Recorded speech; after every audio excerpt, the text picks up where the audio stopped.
Hello everyone and welcome to the Family Work. My name is Brian and today we're going to do something a little bit different. When I started this channel with my son a couple years ago, we owned a campground and we thought every day in our life could be a video. It could be entertaining, it could be educational, um, and so we thought, man, if why don't we? There's not too much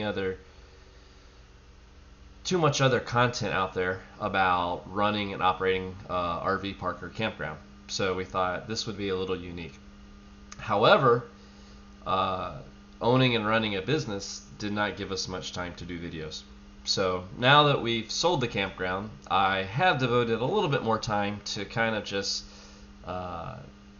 journal what our family does, or the adventures we're going through in this stage of our life.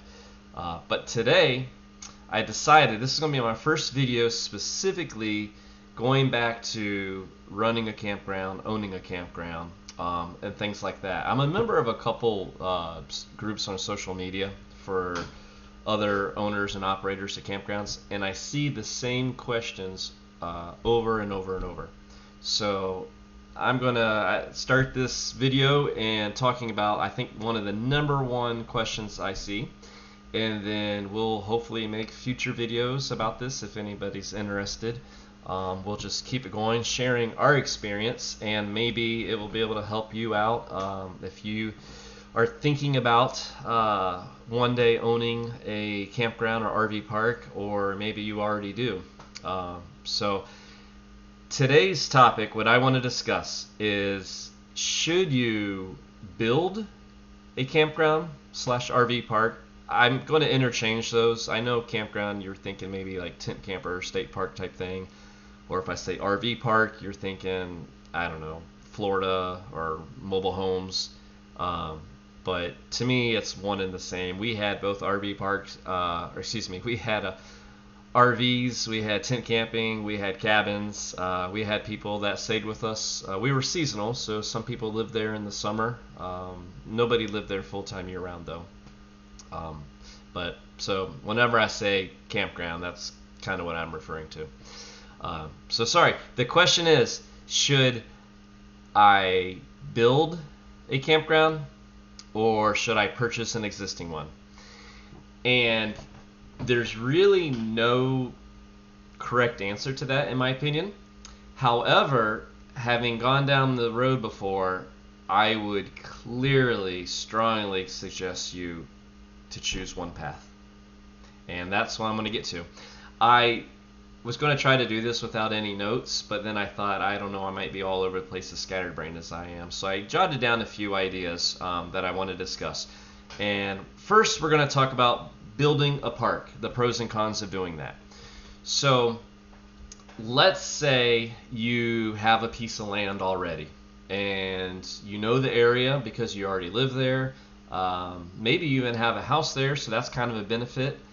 But for whatever reason, because it's family was given to you or inherited, or you came across it, or you already own a piece of land, that's a big part of the financial obligation to building a park. However, I would argue it's probably one of the smaller financial pieces of the puzzle.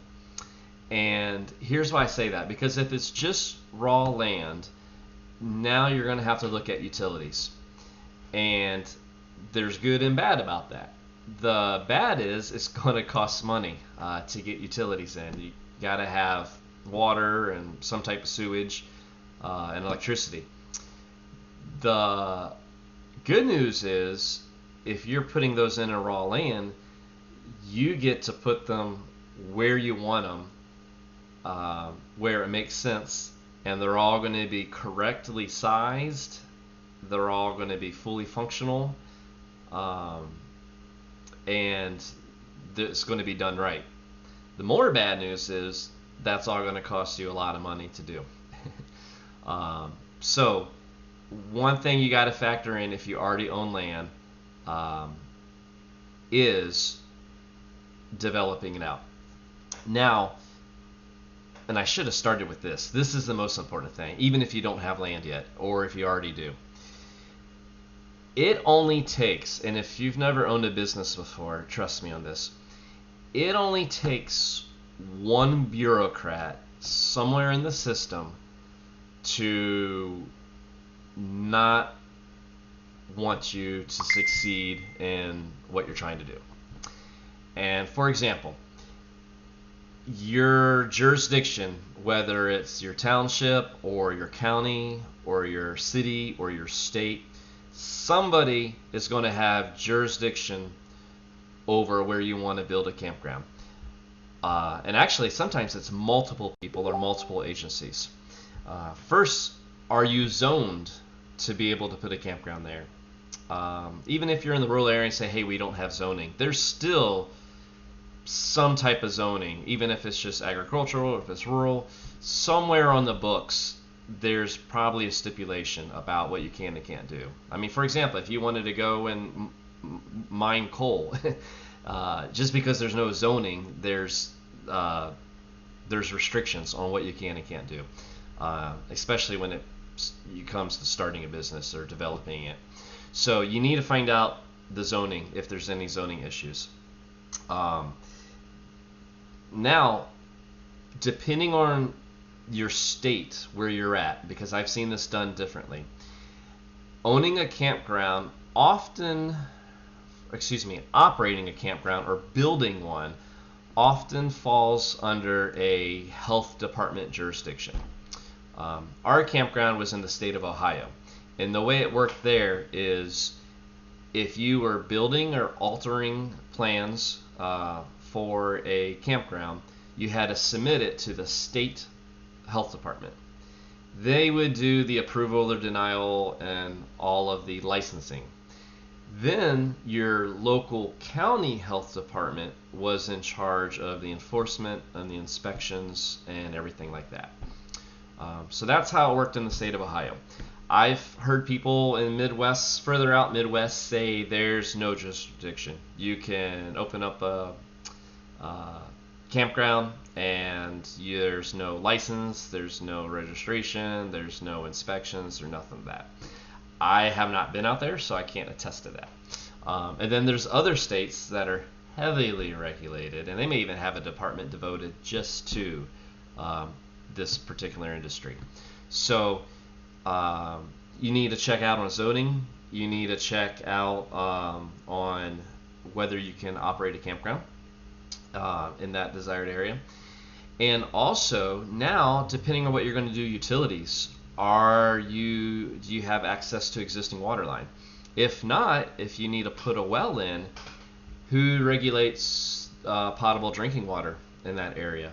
In Ohio, it was the state EPA that did it. I know Texas has its own department that does that, Department of Environmental Quality, I think.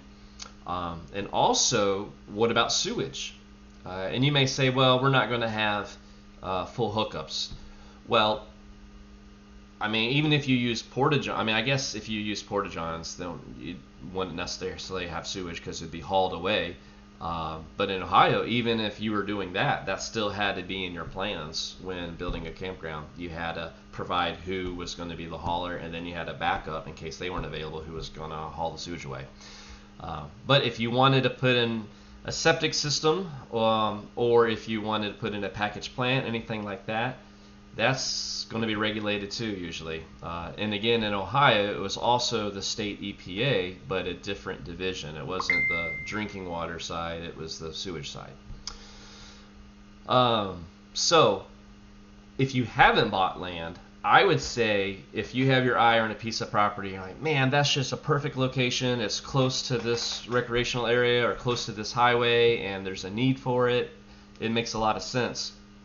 Before you ever even put an offer out there, or at least, please, if you do put an offer, make it contingent on all this, because some of this stuff, it could take 6 months, it could take 2 or 3 years to go through this paperwork process of getting all your approvals.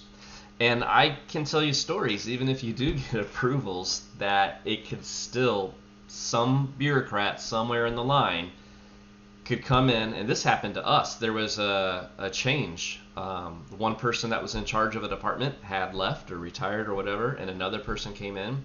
And even though we had previously in writing been given approval for our business plan, they decided to interpret it differently, and then you had to go through a lengthy legal process to defend yourself, essentially. So I say all that not to put a damper on your plans, but you will save a lot of time, headache, and money before you buy land or before you even hire an engineer or anything, to make a few phone calls, figure out who controls the decision-making process in that area for building a campground. Zoning, utilities, permitting, all of that. A lot of that can be done online, a lot of it can be done with phone calls. And most states also have a Campground Owners Association. There is a national one, RVIC. You have to join your state to kind of join that one. It's a good resource if you're just getting into the industry. We joined it, I think, our second year, and then we only did it for a year or two. And that's a whole nother video. I can get into that, about the pros and cons of being part of the association. But if you did reach out to them, at least maybe you could get some answers from fellow owners that had built their own, and they could help you steer you. Because now, let's say you've checked all those boxes, okay? Now, in some, I would say the minority for sure, very few instances, could you just get your equipment and go start clearing, developing, and building pads. Usually, because now it's commercial, if you're going to do any type of structure, it's going to be a permit process. Even if you say, hey, I'm not in the city, so we don't have a building department we have to go to, things are different between residential and commercial. So you need to look into that and make sure that you don't have to have a building permit, electrician permit, water permit before doing all those things. Even if it's just putting stuff in the ground for a site. If you say we're not building a bathhouse, we're not building an office or anything like that, it's just pads, chances are likely that there's still going to be some type of permitting process, which may require a certified licensed plumber or electrician. Again, every case is different, so I can't speak to that broadly, other than just make sure you know what you're getting into. And in Ohio, you have to have an engineer sign off on the plans. I say that, I could be wrong because I did not build, spoiler alert, but I think when we did modifications, we had to have a engineer or architect. I guess, I don't know if that's synonymous or not, but and there's some guys or companies that do this, and that's all they do. It's just campground design. It's going to cost you some money, but to have somebody that is done it in several different states, they're familiar with the laws, it'll save you money in the long run to hire a professional to do it for you. Can you save money and do it yourself? Probably. But if you've never done it before, or even if you just came from a construction background, you're still opening yourself up, you're still exposing yourself for potential problems down the road. So that's a whole nother video about what size should my sites be, or how wide should my roads be, or the angle of the sites, the egress, the ingress, and just electrical. That's a whole nother video I can do about what the requirements are for sites, whether I should have 30 amps or 50 amps, or how do I find that out, how many, there's a lot of information there. So I'm trying to narrow it back down to the things you need to think about if you're building. The biggest thing is the bureaucrats. You got to get permission, you got to have the blessing, you got to bend the knee for everybody that can control your destiny. And I mean, you're talking tens, hundreds of thousands of dollars, maybe even millions of dollars that one employee, usually a government employee, could just not want it to happen. And for that matter, there's places where you have to have approval of all of your neighbors. They have to go through the process, they got to mail it out, they got to have a hearing, and if there's objections to it, then it goes through a whole nother process. So I say that because I see a lot of people on in these groups that I'm at. They're thinking, yeah, I see property, it's a great location, it's a great price, and I just want to put 20 sites there, and it shouldn't be too difficult or too expensive. And I want to burst your bubble. It is difficult. It is expensive. And on that note, I will throw out there, how big of a site, people ask, well, how many sites can I fit in per acre? And there's a lot of different formulas for that. And what type of park you're going to have. Is everybody going to be stacked on top of each other? Is it going to be a parking lot and everybody just pulls in? Or is it going to be spread out? Is there going to be a lot of greenery and maybe some water features and stuff like that? So there's a lot that goes into that thought process. And also cost per site.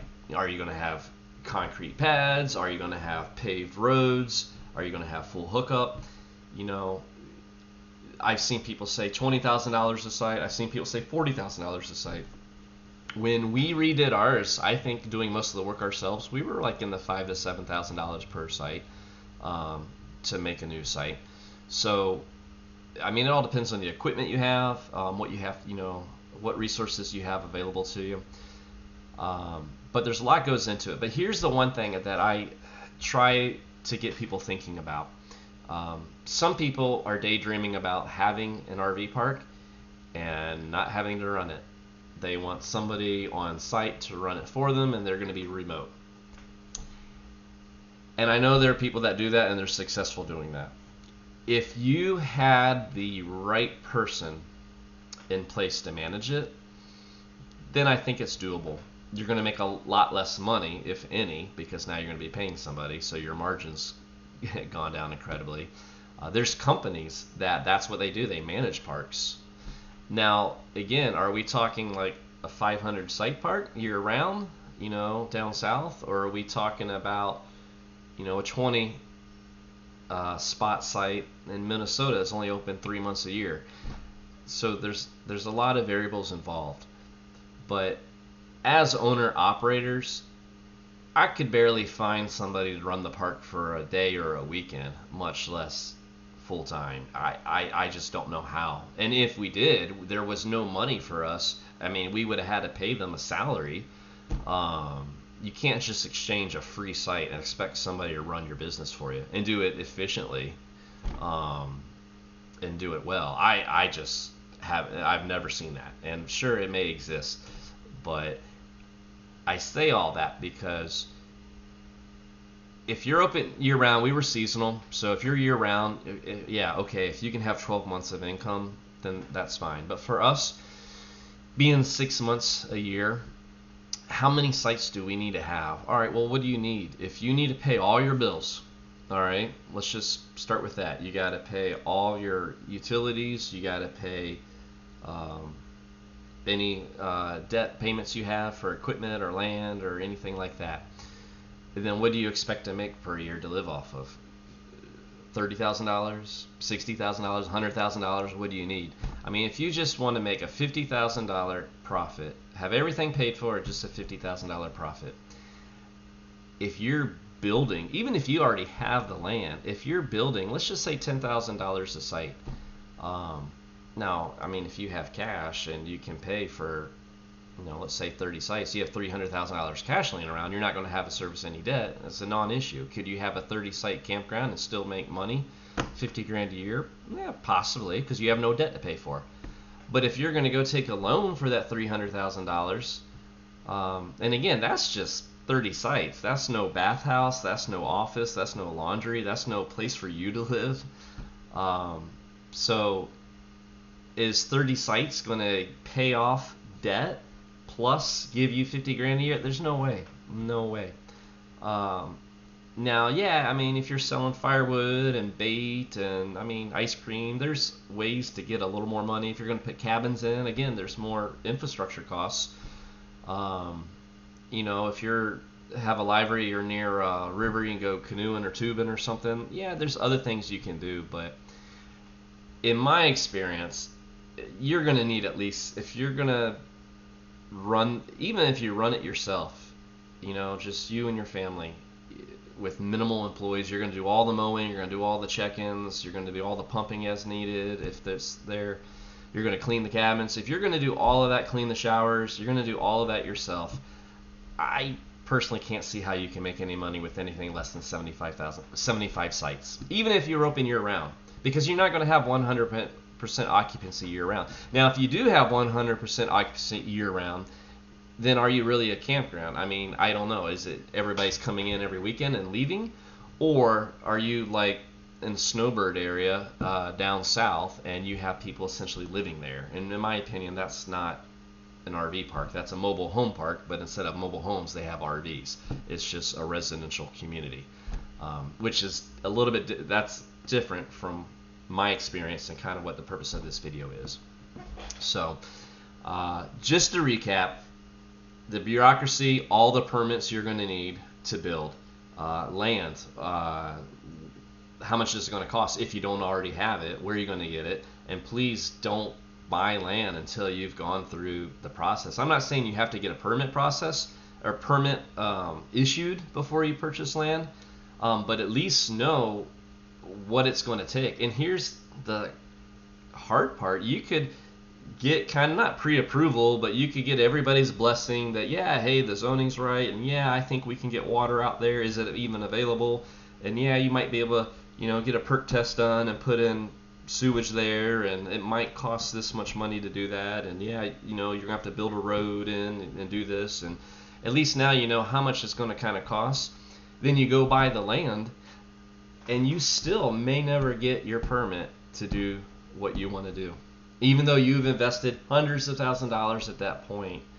And I can tell you of several people that come to mind quickly that they've gone down this road and they've spent all this money, and then one person and one agency says, nope, it can't happen, and you're stuck. You can't do it now. You're got land, maybe it's farmable, I don't know, or try to sell it, but all that time and money you spent is just gone. So, all right. Now what's it going to cost you to develop it? And I could get into another video. Like I said, there's a lot of variables about that, but I would say at least plan on $10,000-$20,000 a site, and that's not including the cost of the land and the cost of infrastructure like outbuildings, shower house, bathhouse, office, a home for you, anything like that. That's just putting the utilities in and maybe a gravel pad at each site. Now, loan financing, what's your debt payment going to be? Especially now with interest rates being crazy, you need to factor that in. And I can make a whole nother video about this. If you do a business plan and you try to get an SBA loan, I didn't do that, but I've went down that path to investigate it and to research it when we wanted to expand, what that was going to look like. So I have a little bit of a grasp of knowledge about what that takes and the timelines. It is a little hard for you to say, hey, I want to borrow this money. I don't know where I'm going to build it yet. I don't know how I'm going to build it yet, but I can't do anything until I know I'm approved. So it's difficult for sure. And then traditional financing, I mean, I don't know what collateral you have to be able to go somewhere and say, hey, I need $500,000 or I need $1 million and I want to buy this land, I want to build all of this. They may give you a new construction loan depending on your relationship, or how less of a risk, non-risky, I don't know how to say that, but if you're not posing a great risk to the bank and you have a good relationship with them and they're saying, yeah, they'll do it, there's going to be a build out time. But again, permits could take months, maybe even more than a year to get all the permits in process before you ever break ground. And then once you break ground, especially if you're living somewhere that's seasonal, I mean, how much work are you able to do in the winter if there's snow on the ground? And the answer is not much. Or in the spring if it's raining and muddy every day. So there's this time factor. And okay, let's just say you're able to knock it out, you get it done in 6 months or a year, more realistically, and now you have your grand opening. Think about this. You can spend money on advertising and marketing, but when you open your doors, even if there's like 4 campgrounds across the street and down the road and you're in a tourist area, you're not going to have your immediate full occupancy or even a decent occupancy right away. I mean, you might, and I hope that you do, but realistically, you have to plan that it's going to take a little bit of time to build the reputation, to get your customer base there.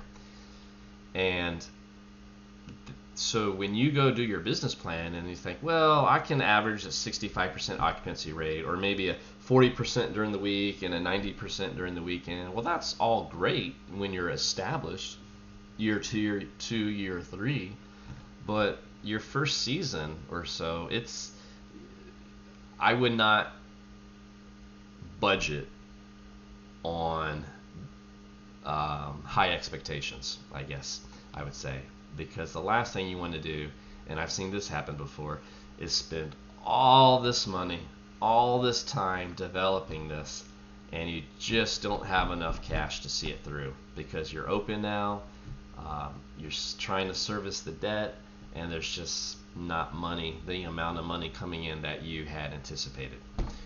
So be thinking about that. So those are my pros and cons for building your RV park. The best advantage of building your RV park, and I talked about this with the utilities, but you can have everything done correctly. You can know where all the water lines are, you can know where all the sewer lines are, you know where all the electric lines are. They're all going to be sized right, they're all going to be functioning right. Now there's still going to be issues, even with brand new stuff. You still have issues, don't get me wrong, but you don't have to fix other people's problems. And that's probably the best argument for building your own park, is that it can be done your way, hopefully the right way. Now let's talk about buying an existing park. Okay, and this is what we did. So your cost per site is going to be dramatically less, and because you're going to get outdated infrastructure. I mean, I don't know, you might have walked into a campground that's been recently built, but in our experience, campgrounds that have been around for a couple decades, a generation or two, and maybe they even passed down, and now the owners are at retirement age or beyond, and they want to cash out. And they, in their later years, were not necessarily passionate about the campground. They weren't trying to buy new equipment. They weren't trying to expand and add things. Hopefully they maintained everything in a functioning working order, but in our experiences that didn't happen, and it's just everything was dated. But the good news about that is it didn't drive the sale price of it up, because the place needs TLC. And I'm not talking just flowers and a mowing. I mean, when you're talking about the septic system, possibly failing, bathhouse needing to be updated or replaced, big things like that. So purchasing a campground is also, I believe, it's going to be easier for you to finance. There are, and this could be another video as well, how to get financing for an RV park. You can go the SBA route. One thing you need to know right off the bat that we learned, and most banks don't even know right away, if you go into your local bank and you're like, hey, I want to build a campground, will you give me a loan? Probably 9 times out of 10 they're going to be like, yeah, we can do an SBA loan, we can do that for you. Well, if your RV park derives more than 50% of its total income from guests that stay at your park for longer than 30 days, so like if over half of your income comes from long-term tenants, which are there more than 30 days, it will not qualify for an SBA loan. So if you have a seasonal park, or even majority seasonal park with seasonal campers, the SBA will not give you a loan for it. And my understanding is because they view that as a mobile home park. people living there. When in reality, it's not, especially when you're only open 6 months a year. But I had several initial approvals from banks when we were shopping for parks. And then because all the parks we were looking at were mostly seasonal, after I got denied a couple times, I finally asked why, and they're like, well, we only do SBA loans for that type of business, and this is why. So then I learned, and so every bank I called from there on out, after they said, yeah, because we had 30% down cash, we had like 800 credit scores, so I mean, we met all the initial qualifications, but I said, will you be doing an SBA loan? And they're like, well, yeah. And I said, sorry, and then I had to educate some bankers about that. So what other options do you have? If you can find out if the seller, what bank they're using, if it is financed, and approach that bank. And if they have a good relationship with the seller, then it's possible they'll write you a note, because there's hopefully proven income. Maybe you'll get lucky and they'll let you assume the note. Would be amazing, especially if it had favorable financing terms. But most likely they'll hopefully at least take your information and do their due diligence and give you a loan. If not, we tried. We had a national, one of the biggest banks in the world we had banking with, and they wouldn't finance it for us.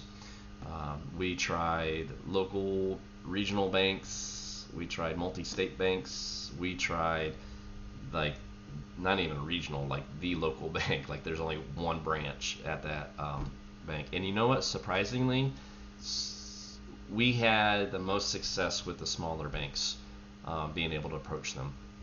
The problem we ran into, not a problem, but one of the things we ran into was with these smaller banks, you're dealing with the vice president or the president or the chairman or however it's set up, and any loan over a certain size is going to have to go to the board of directors, and they may meet once a month, once a week, I don't know. And if it doesn't make it into the agenda, then you got to wait to the next meeting, and then once it goes there, there's discussion about it, whether it's approved or not. So with the smaller bank, we had a much higher rate of success, but you had to be patient. It wasn't as immediate, thumbs up or thumbs down, as with taking a loan out from the larger banks. So I would suggest shopping around the community of wherever the campground is. Walk in, introduce yourself, build a relationship, tell them what you want to do. And we struck out a couple times before and it was kind of ironic because they did a lot of farm loans, and I called and asked, I just cold called and I said, would you do a loan for a campground? And they said, it's funny that you asked that because we have never in 40 years ever done one. However, we're in the middle of our first campground loan. So send us your information and we'll take a look at it. And long story short, we got the loan, and I think within like 3 or 4 years, they had done 10 other campground loans because they saw that there's a market for it and nobody else was doing campground loans.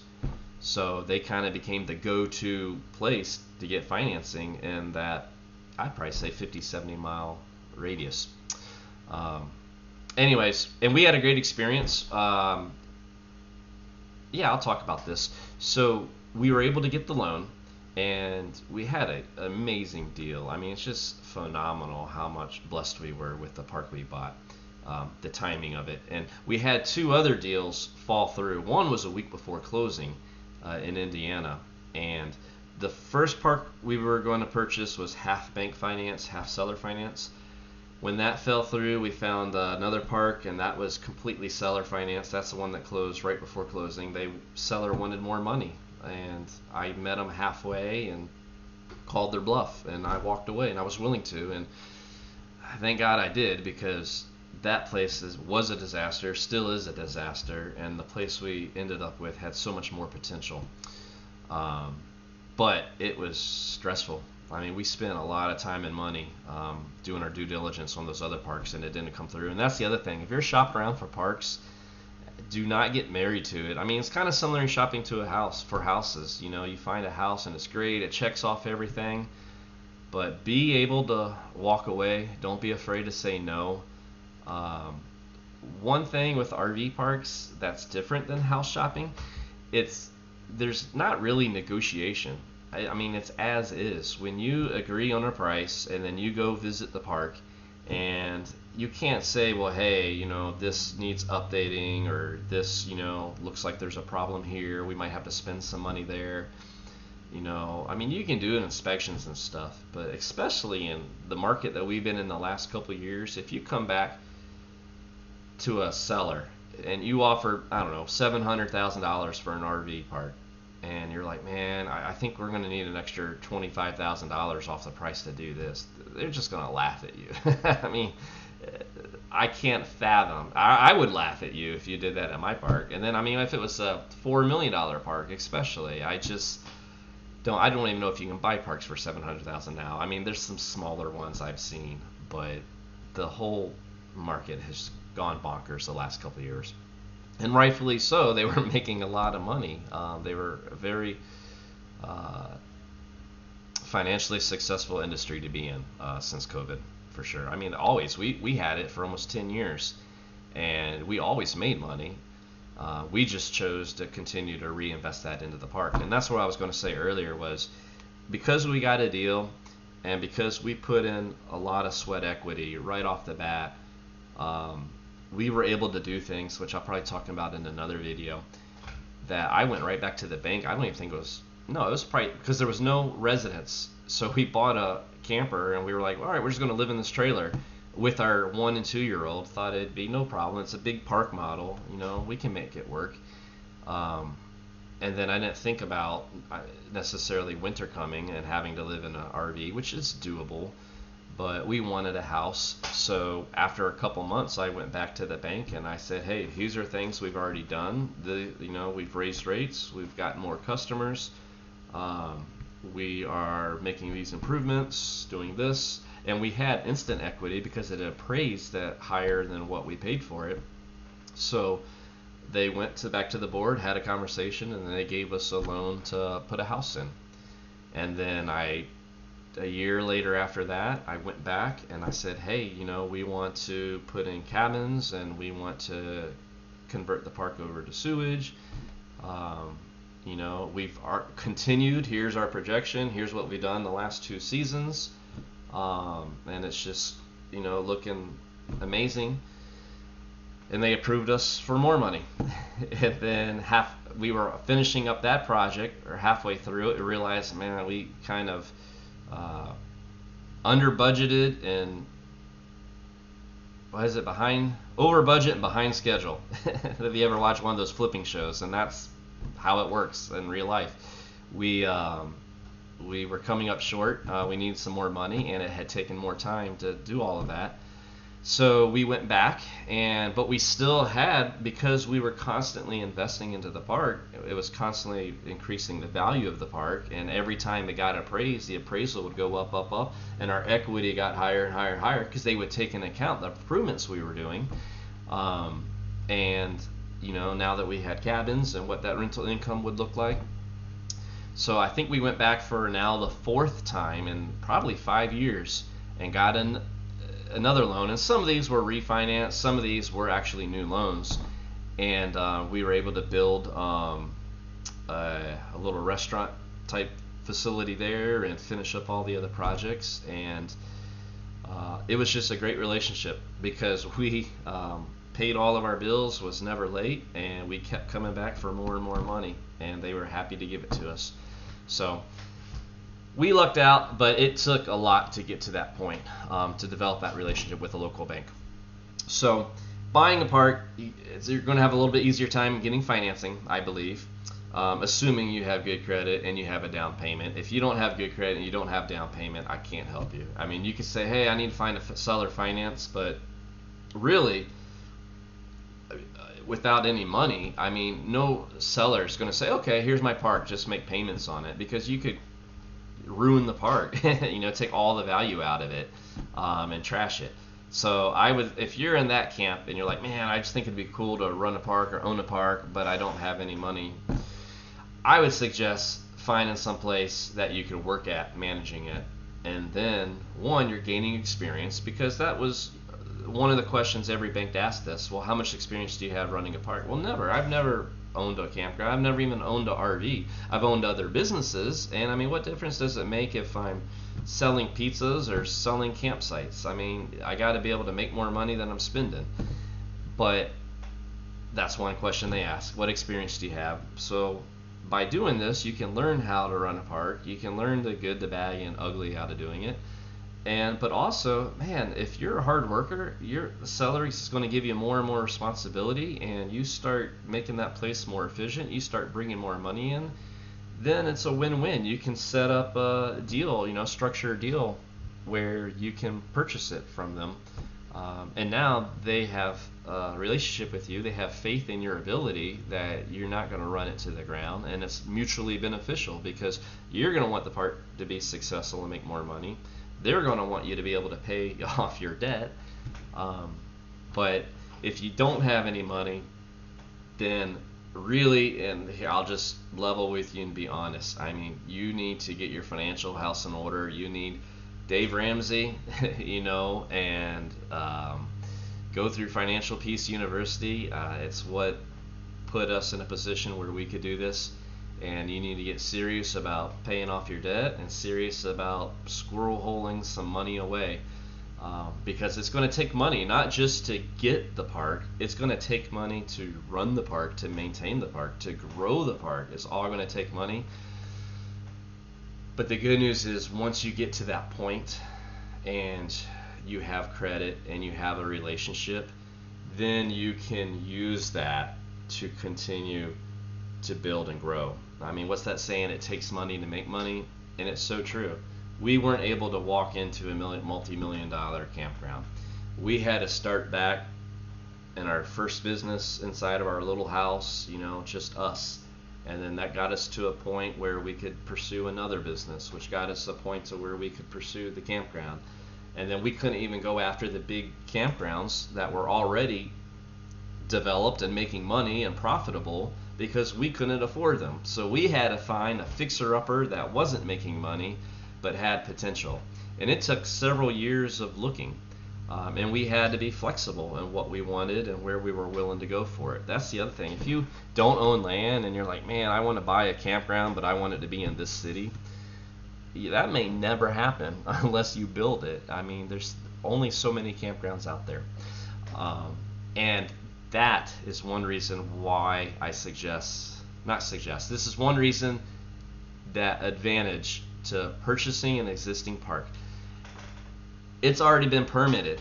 Some of the stuff may already be grandfathered in. You want to check and make sure that there's no nuisances on it, that the permit is up to date on whatever needs to be done. There's no issues you need to resolve. But for the most part, you've already been approved for everything that's there and operating. One park we looked at purchasing, I went to the health department there, and there was like a 3-page list. Like, RVs were dumping their sewage right into the ground and calling it like full hookup. They had a pipe and it just went into the ground. And it would have taken a lot. I mean, I don't know how they didn't shut that place down. And as soon as I mentioned the name of it, like, everybody in the department just kind of rolled their eyes at me, and they're like, good luck, or you have no idea what you're getting into trying to fix all those problems. So it gave me a good idea about what my expectation was of how much money I was going to need to invest beyond the purchasing just to get it up to code. So just because it's running doesn't mean it's, it's going to be hands off. But you don't have to go through the bureaucratic process where somebody says, no, I don't want a campground, and here's the reason I'm going to give you why you can't have a campground there, because it's already existing. So they may not ever let you expand it, but at least you have what's there. So that is a great reason to buy an existing. And I kind of mentioned this earlier, the downside of that, as opposed to putting in brand new underground utilities, now you're going to inherit whatever, somebody's cousin's uncle's mailman did for the plumbing. Was it done to code? Was it sized properly? Do you even know where the water line is, or how deep the water line is, or what material? My first, so I know this is a long video, and if you're still with me, then hopefully you'll appreciate this little story. But when I first bought the park, we had 2 wells, and the engineer I was going to use for a couple things said, you should put water meters on your wells, because if you go, and there was no sewage at the park. I mean, there was sewage, but not at these sites. There was sewage at the buildings, but not in there was no full hookups. And from his experience, he was telling me, look, because you're on a well, when you go to apply or to submit plans for full hookup, the state EPA at the time was the figures they used was 120 gallons per day per RV site, which, if you think about it, is just ludicrous. But if you had a 100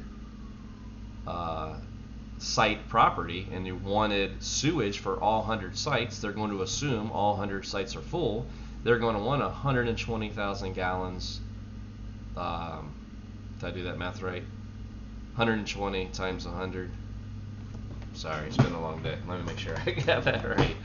120 times 100, 12,000. I had an extra digit in there. 12,000 gallons of sewage per day, which that's not going to be probably a septic and leach field. That's probably going to be a package plant, which you're talking $500,000 plus licensing and permitting and operating it. That's a big deal.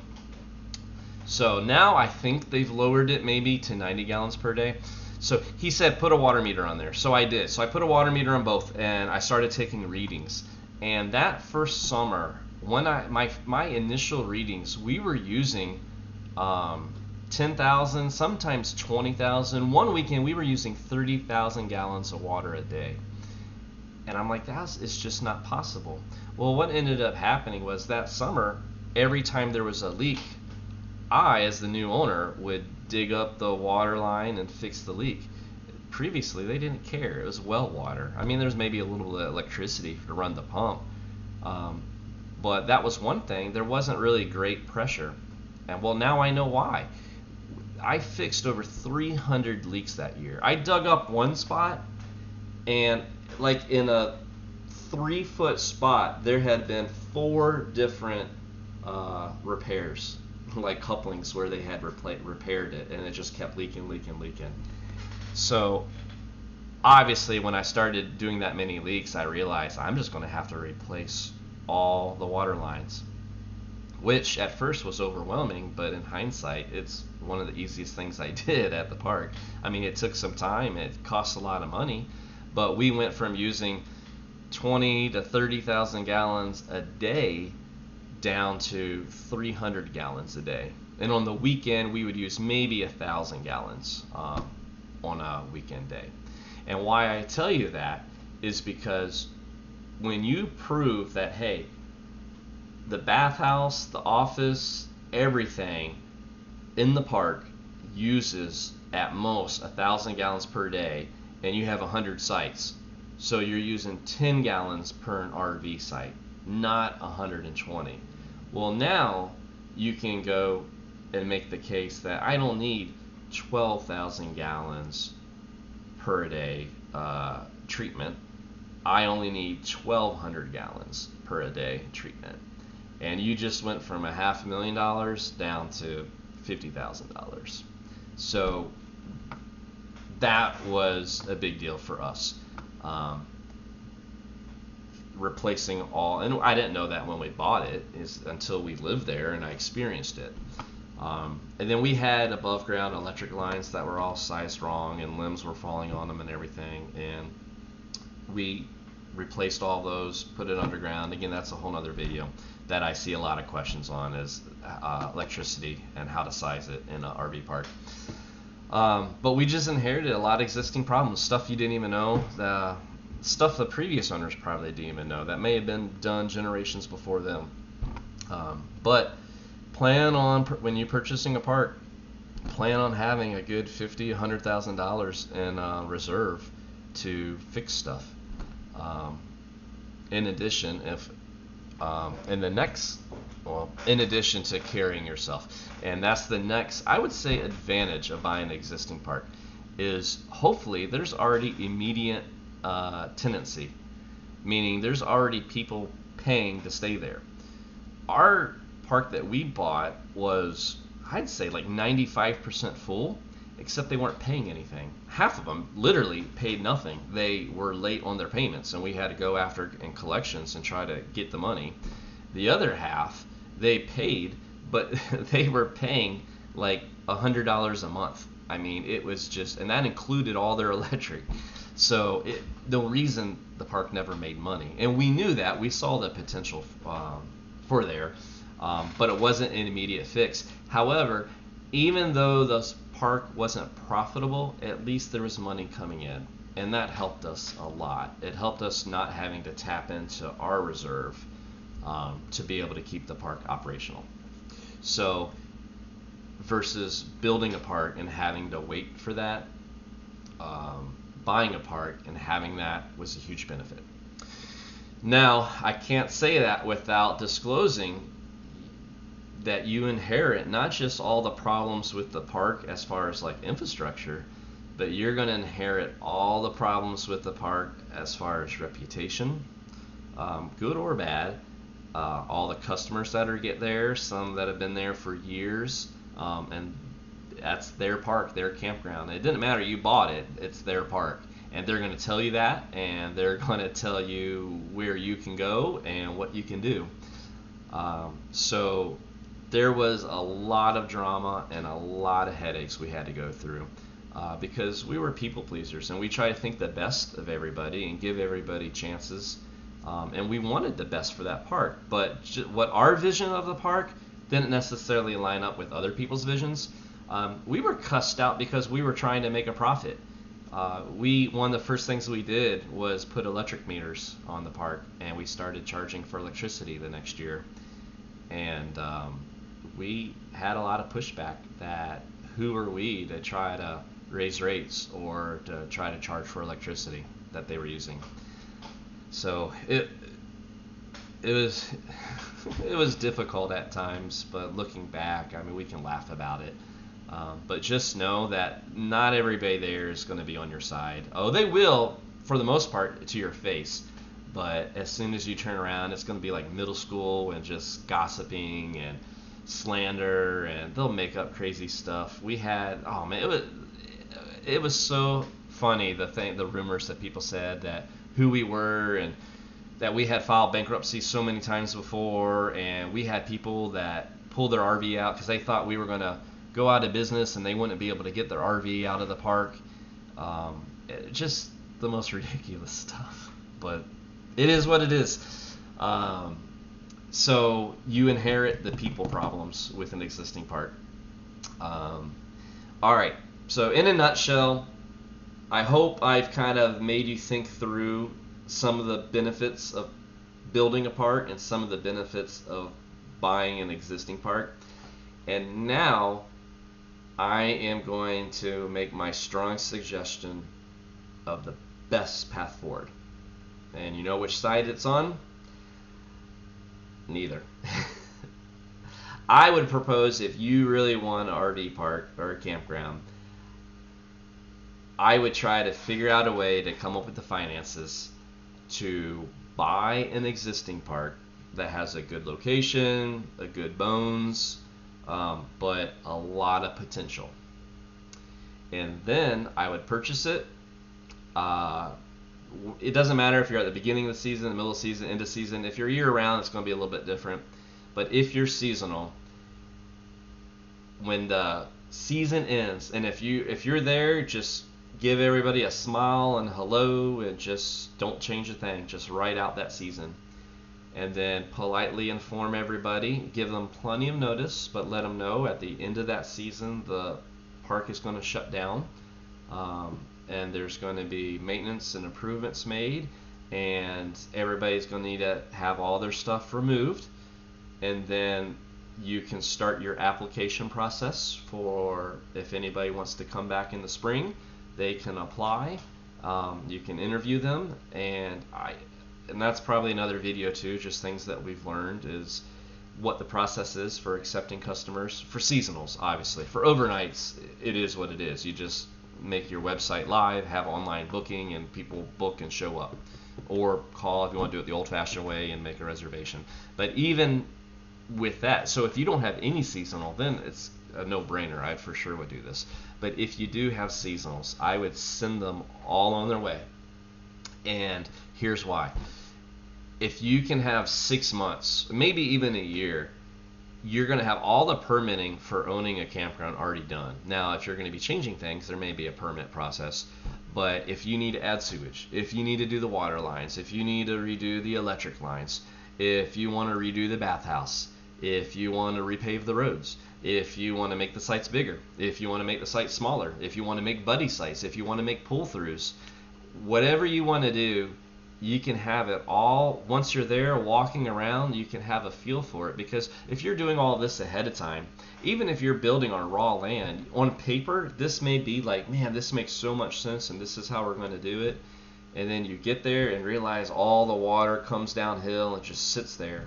And now you got to dig it all up and put some tile in and figure out a way to get rid of the standing water.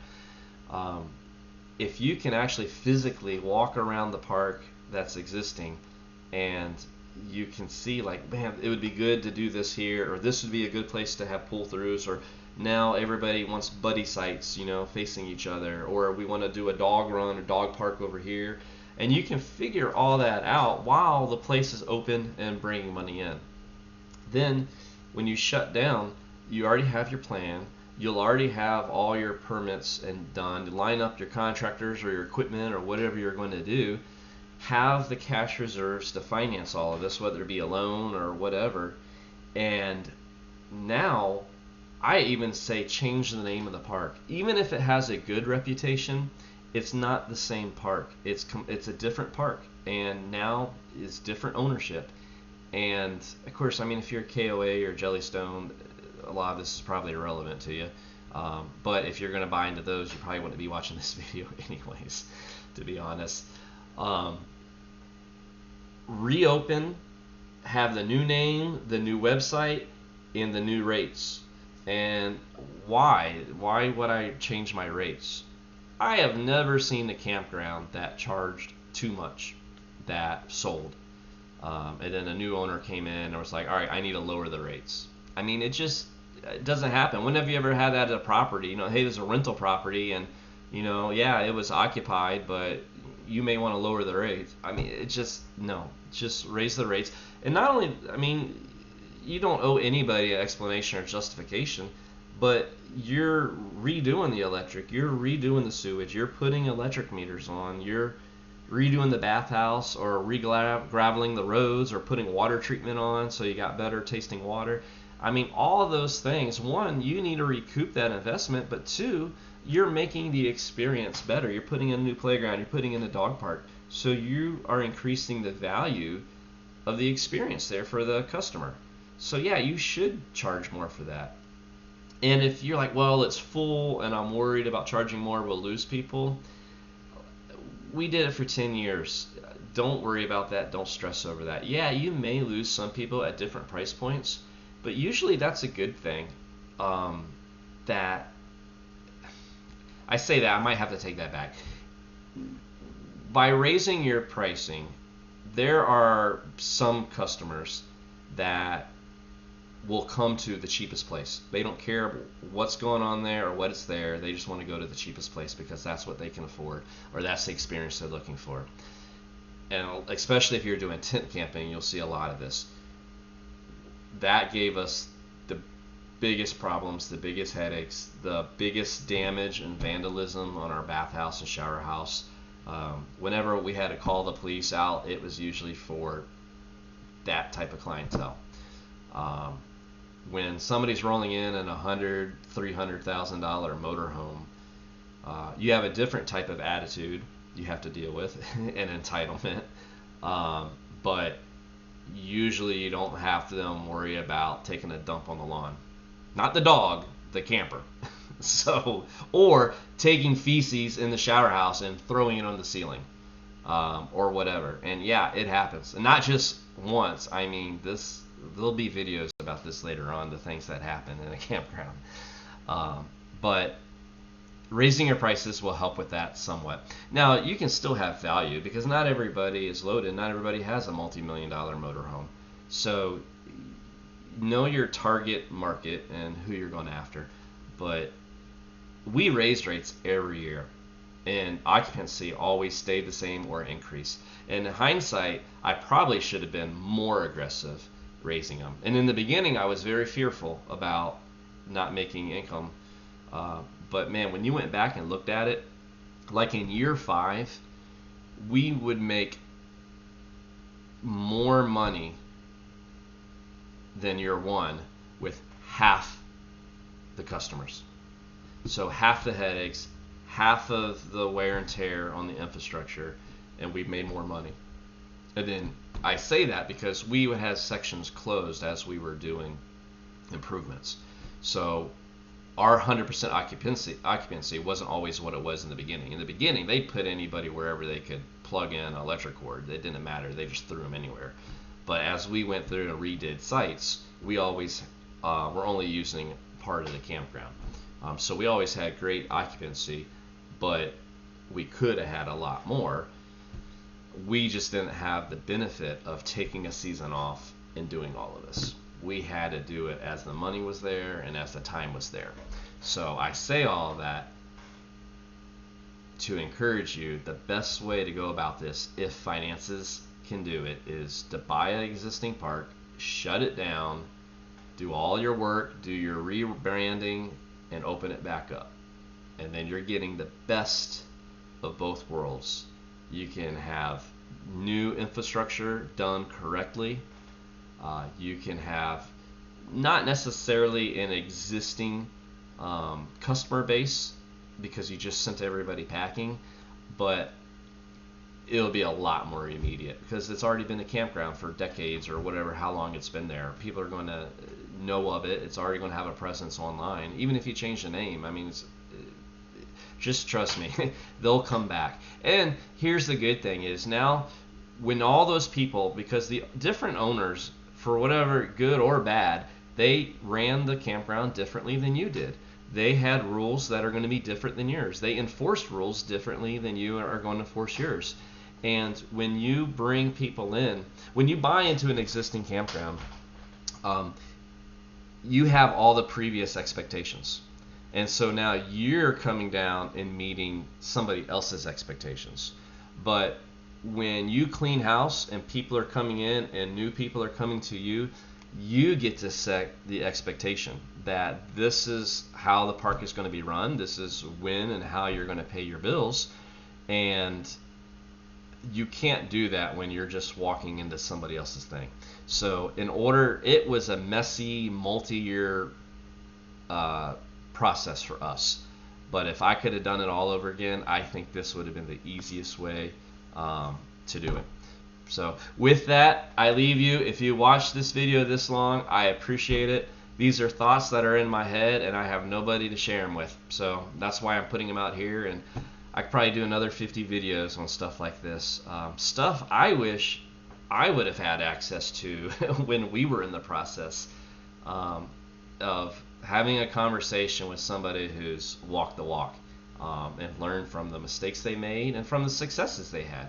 So again, my name is Brian. This is The Family Work. If you aren't a subscriber, please subscribe. If you want to see more videos about operating a campground, just let us know, and I'll try to get them done. Thanks, and have a great day.